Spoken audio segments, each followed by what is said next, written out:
Taking a look at what's coming on, California. It is on Moody's watch list. The Golden State has to find a way to close its $24 billion budget gap. If it doesn't, it could face further downgrades, making it more expensive for the state to get financing. Emily Raimes is the analyst covering California at Moody's Investors Service. She joins us now from their offices in downtown Manhattan. Ms. Raimes, welcome to Bloomberg News. Thank you. Ma'am, give our viewers and our listeners a sense of just how bad things are in California right now. You have an A2 rating on the state. That's one of the lowest of all 50 states. It is the lowest of the 50 states. Our average state rating is AA2, and we have only 3 states below the AA range. There are 2 states that are rated A1, and California is rated A2. The watch list for downgrade that we applied signals that we think that the rating could go down further in the next 90 days. Well, how likely is that? Well, it depends on what happens in the state in the near future. You know, the state is facing significant budget and cash pressures. And as the Treasurer's Office and Controller's Office have signaled, it is really up to the state legislature to take some action in the very near future that will help both the cash situation and the budget situation. Well, how likely is California to default on its obligations at this point? Extremely unlikely. We have almost no history of states defaulting on their general obligation debt, so we consider that an extremely unlikely scenario. The history of the state, as well as all states, and the actions that legislatures have taken lead us to believe that the legislature and the state in general will do absolutely what it has to do in order to make sure that its debt obligations are paid. Okay, so let me get this right. You're saying that right now this is in the hands of lawmakers in the state of California.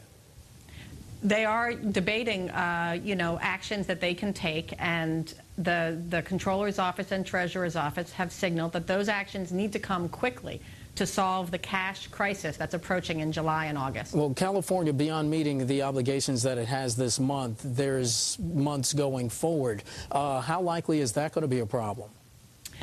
Well, it depends on what the legislature does. You know, back in January and February, the state was in a fairly similar situation, and the controller had to take some cash management actions, which was withholding some income tax refunds to preserve cash in order to make sure that payments like debt service could be made. Well, I'm sorry, ma'am, but how quickly could California run out of cash? Well, the controller has stated that without some kind of action by the legislature, the state could run out of cash by the end of July.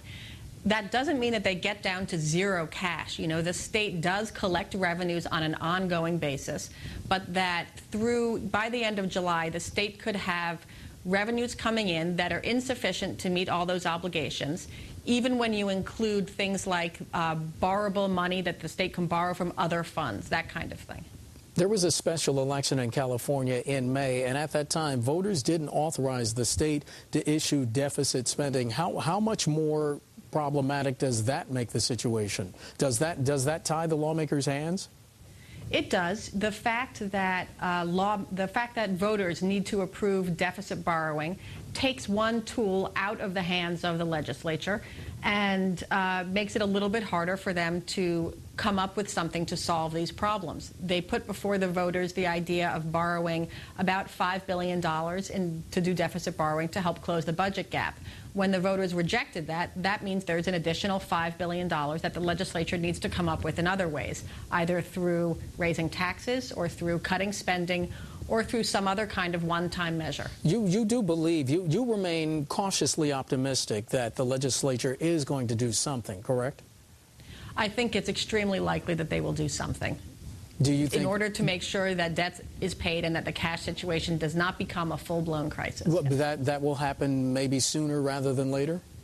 Well, the Treasurer's Office, the Controller's Office, everyone has been signaling to the legislature that it must happen very quickly because the cash situation really deteriorates in July. And I'm sorry, I don't mean to put you in a position of playing pretend lawmaker, because I understand that's not your job, but I also do know that you have a sense of what's going on there, and they understand the immediacy of what's going on here.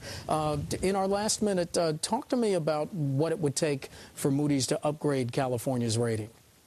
Well, the state of California has an extremely strong, large, diverse tax base, so that is not really an issue. It's really an issue of the restrictions on their finances and the budget and cash gaps that they are facing right now. So it's sort of a question of the constitutional inflexibility on the state and those types of measures that are some of those things can't be changed very quickly. Emily Raimes, Vice President of the Public Finance Division at Moody's Investor Service, joining us from downtown Manhattan. Ms. Raimes, thanks. Thank you very much.